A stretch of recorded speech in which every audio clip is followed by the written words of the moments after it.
नमो तस्सा भगवतो अरहतो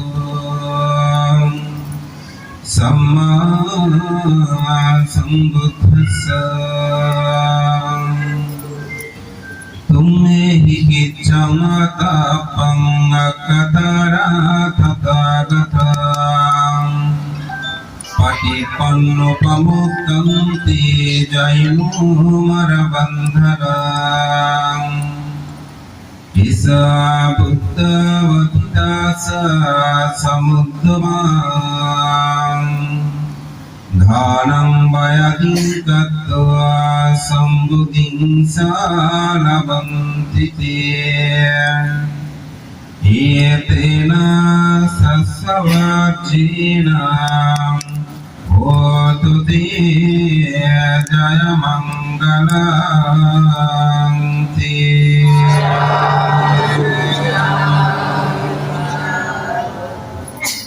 সমুদ্রের বালিপ্রাচী সদৃশ্য যেসব বুদ্ধ অতীত হয়েছেন, সমগ্র বুদ্ধগণ তারা বুদ্ধত্ব লাভের পূর্বে দান পারামি, দানব পারামি, দান পারমত্ব পাবে পূর্ণ করেছে। বুদ্ধের এই আদর্শ শিক্ষায় সমুন্নত হয়ে আজকের এই পূর্ণময় দানব অনুষ্ঠানের পরমারাধ্য মাননীয় সংঘ প্রধান, বাংলাদেশি বৌদ্ধদের সর্বোচ্চ ধর্মীয় গুরু, আন্তর্জাতিক খ্যাতি সম্পন্ন সাংঘিক ব্যক্তিত্ব, পরমারাধ্য শাসনস্তম্ভ বিচিত্র ধর্ম প্রতীক মহামান্য সম্রাজ পরম সত্য ধর্মপ্রিয় মহাদেব মহোদয়, প্রধান অতিথি আমার পরম আরাধ্য গুরুদেব, বহু প্রতিষ্ঠানের প্রতিষ্ঠাতা, নীরব একজন সাধক, বিদর্শনাচার্য, বিমুক্তিবারিণী পরম সত্য গুরুদেব পদন্ত রত্নপ্রিয় মস্তবের মহোদয়, অনুষ্ঠানে উপস্থিত আমার অত্যন্ত প্রিয় ভাজন ডক্টর দীপঙ্কর মস্তবের মহোদয়, প্রিয় ভাজন সাধক প্রবর শ্রদ্ধাপাল মস্তবের সহ প্রমুখ মাননীয় মহান সংঘ সঙ্গের প্রতি বিনম্র চিত্তে শ্রদ্ধা বন্দনা নিবেদন করছি। আজকের এই মহত্বপূর্ণ অনুষ্ঠানে আমাদের বিশিষ্ট সাংগঠনিক ব্যক্তিত্ব দেববাবু সহ আলোচনা বহু গুণী আমাদের সমাজ নিবেদিত ব্যক্তিত্ববর্গ উপস্থিতি সহ সদ্ধর্মপ্রান্তি উপাসক উপাসিকা দায়িত্ববৃন্দ, আপনাদের সকলের প্রতি মূর্তি চিত্তে পুণ্যদান এবং আশীর্বাদ। আজকে যাকে স্মরণ করে আজকের এই মহত্বপূর্ণময় আয়োজন, যিনি প্রভু তার এই পরম পিতা প্রয়াত জ্যোতি বিকাশ বড়ুয়া এবং ওনার এই শাশুড়ি মাতা মুক্তি বড়ুয়া এবং আমাদের সকলেই একজন পরম প্রিয় ভাজন সদ্য প্রয়াত বিদর্শন সাধক, নীরব একজন দানশীল ব্যক্তিত্ব, আমার অত্যন্ত প্রিয় ভাজন কল্যাণকামী সুখন বড়ুয়ার পালকি সদ্গতি কামনা করে, যাদের প্রতি তাদের পুত্র গতকাল জনিন্দ বড়ুয়া, যারা আজকে যিনি প্রভুজ ধর্মে দীক্ষা লাভ করে জ্যোতিনন্দ ভিক্ষু হিসাবে, শ্রমণ হিসাবে এখন উপস্থিত আছেন, তার মঙ্গল কামনায় আশীর্বাদ পূর্ণদান করছি। বুদ্ধ দর্শনের আলোকে একটি বিখ্যাত গ্রন্থ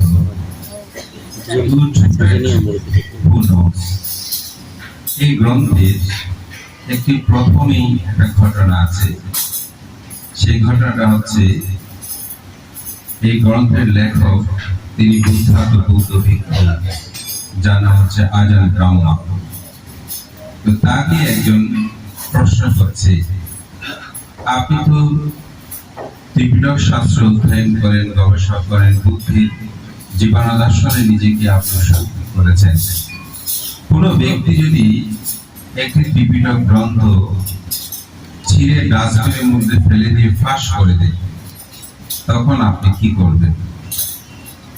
তিনি বললেন, আমি একজন পানি নিষ্কাশন ব্যবস্থাপক মিস্ত্রিকে ডেকে নিয়ে আসবো, এসে সেটা পরিষ্কার করব।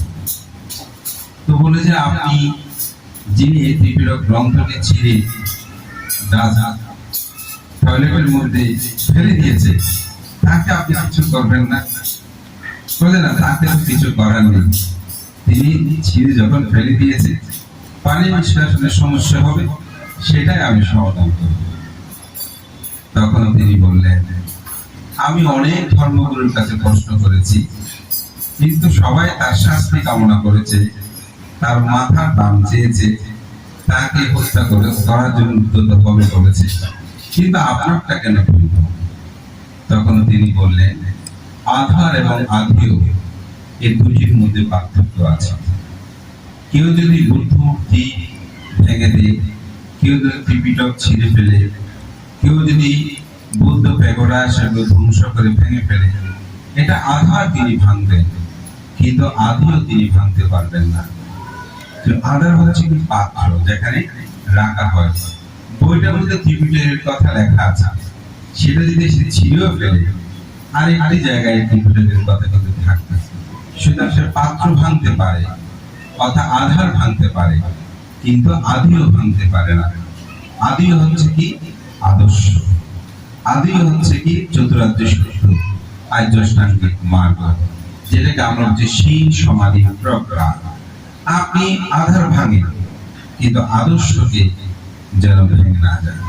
আমার একটি কথা খুব মনে পড়ছে, এই কথাটা বলতে গিয়ে, যখন 2011 সালে আমাদের রামতে বিশাল ট্র্যাজেডি, অনেক বুদ্ধ মন্দির বিহার ভেঙে ফেললো, তো প্রথম আলোতে একটা ছবি দিয়েছিল, ভাঙা বুদ্ধ মূর্তির মাথাটা নিচে, দেহটা আছে, মাথাটা নিচে ভাঙা অংশ রেখেছে। একজন লুঙ্গি পরাহিত, গায়ে যে গেঞ্জিটা পরে ছোট ছেঁড়া, সে হাত জোর করে বন্দনা করছে। তো এই ছবিটা প্রথম আলোর সাংবাদিকেরা তুলেছেন। তো উনি ক্যাপশনে লিখেছেন যে মূর্তি ভাঙা যায় না, কিন্তু আদর্শ ভাঙা যায় না। এই আদর্শটা হচ্ছে আদিও। তো আমাদের জীবনে এই আদিওটা হচ্ছে সবচেয়ে গুরুত্বপূর্ণ। আজকে এখানে অষ্টপুষ্টার দান হচ্ছে, বিবিধ খাদ্যদ্রব্য, এটা হচ্ছে আধার। এগুলো নষ্ট হতে পারে, এগুলো ভালো মন্দ হতে পারে, কিন্তু চিত্ত জগতের মধ্যে যে দান করার জন্য চেতনা, শ্রদ্ধা, এটাই হচ্ছে আদিও। এটাই আমাদেরকে উপলব্ধি করতে হবে। তাই বুদ্ধির ধর্ম দর্শন যদি উপলব্ধি করতে হয়, তাহলে আধার নয়, আদিওটাকে আমাদেরকে গুরুত্ব দিতে হবে, সেটা গভীরভাবে উপলব্ধি করতে হবে। বুদ্ধ আমাদেরকে সেটা উপলব্ধির জন্য কি বলেছেন? বুদ্ধের ধর্ম দর্শন বলছে, চাতুর্শস্যা বিনিমুক্ত ধর্ম বিননাতি, হে ভিক্ষুগণ, চতুরার্য সত্য ছাড়া পৃথিবীতে অন্য কোনো ধর্ম বিদ্যমান নেই। এই চতুরার্য সত্যটাকে যতদিন আমরা উপলব্ধি করতে পারবো না, ততদিন আমরা শুধু আধার নিয়ে থাকবো, আদিওতে গমন করতে পারবো না। এটাকে উপলব্ধি করতে হলে দুঃখ কি, দুঃখের কারণ, দুঃখ নিরোধ, দুঃখ নিরোধের উপায়, এটাকে উপলব্ধি করতে হবে। দুঃখ কি এটা আমরা সবাই জানি। আমাদের পরম সত্য ধর্মদার ভান্তে তার একটি প্রবন্ধে তিনি দুঃখটাকে একটা সহজ উপায়ে চার ইজ্জতের মধ্যে তিনি ব্যাখ্যা দিয়েছেন।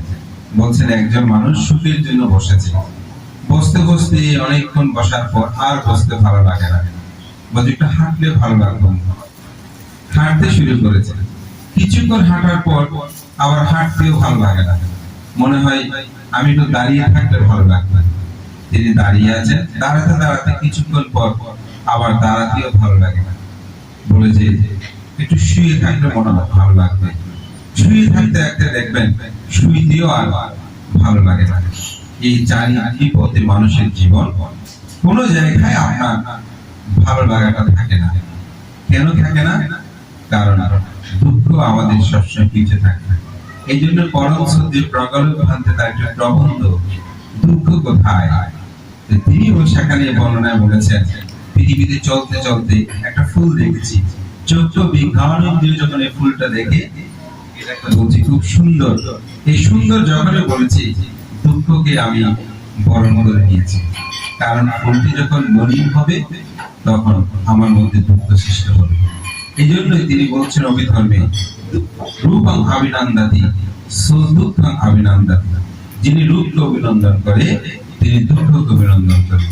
রূপং অভিনন্দাতি সুদুঃখং অভিনন্দাতি, যিনি রূপকে অভিনন্দন করে না, এই ফুলটা দেখছি এটা সুন্দর সুন্দর আমার কোনো বিষয় না, এটা প্রকৃতি সত্যি, এটা চলে যায়, এরকম করে যিনি অভিনন্দন করবে না, ফলে তিনি দুঃখকে অভিনন্দন করে না। এই জন্য জীবন চলার পথে প্রতিটি ক্ষেত্রে দুঃখ। তাই তোমাদের হাঁটতেও দুঃখ, চলতেও দুঃখ, বসতে দুঃখ, হেঁটেও হাঁটতেও দুঃখ, সব জায়গায় দুঃখ। বুদ্ধের ধর্মটাই কি আসলে দুঃখে বাদী না? আপনি যখন জীবন চলার পথে প্রতিটি বস্তুকে আপনি সাধারণভাবে গ্রহণ করবেন, আমি তার একটা ছোট্ট উদাহরণ দিই। সেটা হচ্ছে সকালে ঘুম থেকে উঠে এই কাজ করবো, সেই কাজ করবো, অনেক কিছু নিয়ে আমরা কিন্তু টেনশন করি, তাই না? চিন্তিত হই। কিন্তু সকালে ঘুম থেকে উঠে দাঁত ব্রাশ করবো, স্নান করবো, হাত মুখ ধোবো, এটা নিয়ে আমরা খুব চিন্তিত থাকি না। এটা জীবনের প্রত্যেক কর্ম। বুদ্ধের ধর্ম দর্শনে বুদ্ধ এই শিক্ষাটাই আমাদেরকে দিতে চেয়েছেন। জীবনের প্রতিটি কর্মে, প্রতিটি ক্ষেত্রে তোমরা অতি স্বাভাবিক হবে, যেটাকে বলে সিম্পল লাইফ, হাই থিংকিং, একবারে সাদাসিধে জীবন, কিন্তু উন্নত চিন্তা চেতনা, অর্থাৎ চলার জীবনগুলো যেন অতি সাধারণ হয়। এই সাধারণ হওয়ার জন্য দান, শীল, ভাবনা। একজন অরহত কি তার চাহিদা নাই? আছে। বেঁচে থাকার জন্য যতটুকু পরিমাণ, ততটুকু পরিমাণ বাড়ি, ততটুকু পরিমাণ খাদ্য, ততটুকু পরিমাণ বস্ত্র, ততটুকু পরিমাণ তার চতুর্ভুজ। এটার জন্য বুদ্ধ জগতে নিবৃত হওয়ার জন্য আমাদেরকে বলেছেন, এবং সে নিবৃত কারো দ্বারা হবে না, এটা নিজেই সেটা করতে হবে। তাই বুদ্ধকে আমি দুইটা গাথায় একটা বার বলে দিয়েছি, প্রথমে বাংলাতে, দ্বিতীয় দুইটা গাথা বুদ্ধ পরিনির্বাণ সূত্রে এই ভিক্ষু সংঘদের উপলব্ধ করে যেটা বলেছিলেন, তোমহে কিচ্ছাং আতাপ্পাং আক্কা তারা তাথাগতা পাটিপন্ন পামোখান্তি যাইনা মারাবন্ধন। হে ভিক্ষুগণ, তোমাদেরকে সবকিছু করতে হবে, তথাগত শুধুমাত্র পদপ্রদর্শক, তোমাদেরকে সমগ্র মাকে পরাভূত করতে হবে। বুদ্ধ একজন শিক্ষক, তিনি যেই শিক্ষা আমাদেরকে দিয়েছেন, সেটা ভিক্ষু হোক, গৃহী হোক, শ্রমণ হোক, উপাসক হোক, উপাসিক হোক, যিনি পালন করবেন তিনি এই সূত্র উপলব্ধি করতে পারবেন। আর যিনি পালন করবে না, তিনি জীবন ধারণ করলেও, মন্ডুক মস্তক করেও তিনি এই সূত্রকে উপলব্ধি করতে পারবেন না। বুদ্ধের ধর্মটা এমন, যিনি আচরণ করবেন, যিনি আদি হিসেবে বুদ্ধের ধর্ম দর্শনকে গ্রহণ করে নেবেন, তিনি সুখ পাবেন। আজকে প্রতি যে দান কর্ম করছে, তিনি যদি চিত্ত জগতে পূর্ণ চেতনায়ন করে আমি নিবৃত্তির জন্য, আমার জগতে অন্তরে যে লোভ, দেশ, মোহ, ভোগের যে স্পৃহা, এটিকে পরাভূত করার জন্য আমি মহান সঙ্গকে পূজা করছি, আমার জ্ঞানীকে পুণ্যদান করছি, আত্মীয় স্বজনকে নানাদি কর্ম সম্পাদন করে আমি পুণ্য অর্জন করব, এই চেতনা যদি থাকে, তিনি সে মার্গে যাবেন। বুদ্ধ একটি মার্গের কথা বলেছেন, একা আইন ভিক্ষা মার্গ সাত্থানাং বিশুদ্ধিয়া। বহু মার্গ আছে, অর্থাৎ পথ, মার্গ মানে পথ, কুমার্গ আছে, সুমার্গ আছে। বুদ্ধ সুমার্গের কথা বলতে গিয়ে বলেছেন, নির্বাণের একমাত্র পথ হচ্ছে একা আইন ভিক্ষা মার্গ সাত্থানাং বিশুদ্ধিয়া। সত্যদের বিশুদ্ধির জন্য একমাত্র পথ হচ্ছে আর্য অষ্টাঙ্গিক মার্গ। এই জীবনে থেকেও মানুষ মার্গ জ্ঞান লাভ করতে পারে। এরকম অসংখ্য গিরি এখনো পৃথিবীতে বিদ্যমান আছে, অন্তপক্ষে শ্রোতাপত্তি হলো লাভ করে। সেই জন্য তাদের জীবনটাকে সঠিকভাবে যদি তিনি আচরণ করে, অনুশীলন করে, তবে সেটা সম্ভব। বিখ্যাত পণ্ডিত রাজা বিনন্দ ভিক্ষু নাগসেনের কাছে তিনি স্বীকার করেছিলেন, আপনাকে যখন আমি সহস্র ভিক্ষুর মধ্যখানে দেখেছি, তখনই আমার পরাজয় হয়েছিল, তবুও আমি আপনার সাথে বুদ্ধ ধর্ম দর্শনের অনেকগুলো বিষয়ে আপনার সাথে কথোপকথন বা প্রশ্নোত্তরে আমি অবতীর্ণ হয়েছি। ভবিষ্যতে বুদ্ধ ধর্ম তীব্র শাস্ত্রের বিষয়গুলো যাতে সহজে কেউ প্রশ্ন করলে তার উত্তর প্রদান করতে পারে। ভান্তে, আমি পরাস্ত হওয়ার পরেই আমি সিদ্ধান্ত নিয়েছি, বাঘকে সোনার কাছায় বন্দি করে রাখলেও বাঘের মুখ রয়েছে বহির্মুখ।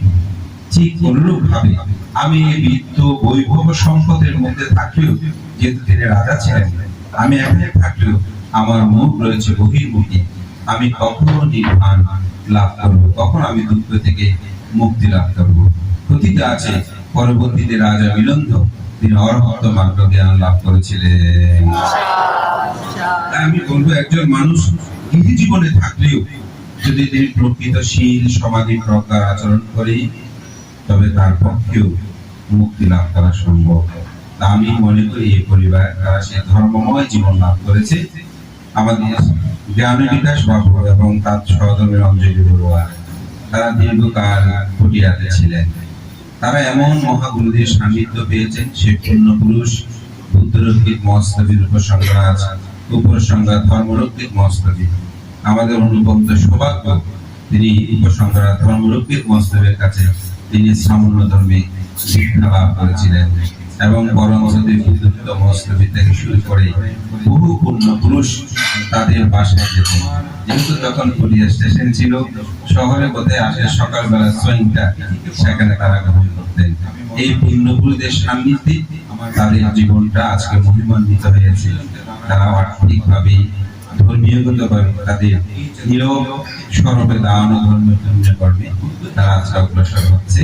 আমি মনে করি ধর্মময় জীবন তাদেরকে আলোকিত করুক এবং মহান আজকে সংগ্রাস প্রমুখ মহান সঙ্গে আহ্বান করে জ্ঞাতিলোকে আহ্বান করে এই দানময় পুণ্যময় কর্ম সম্পাদনের মাধ্যমে তারা যেন নিবৃত ধর্ম প্রতিপালন করে, নিবৃতির ধর্ম অর্থাৎ নির্বাণ প্রদায়ী ধর্ম তাদের জীবনে আচরণ হোক, এই প্রত্যয় ব্যক্ত করে আদিওকে অন্তরে ধারণ করে চতুরাত্ম শক্তির আলোকে নিজের জীবনকে নির্বাণভাবে নিজের প্রত্যয় ব্যক্ত করে আপনাদের সকল উচ্চতা স্মৃতি কামনা করে আমার নাতিদের ধর্মকথা এখানে শেষ করছি।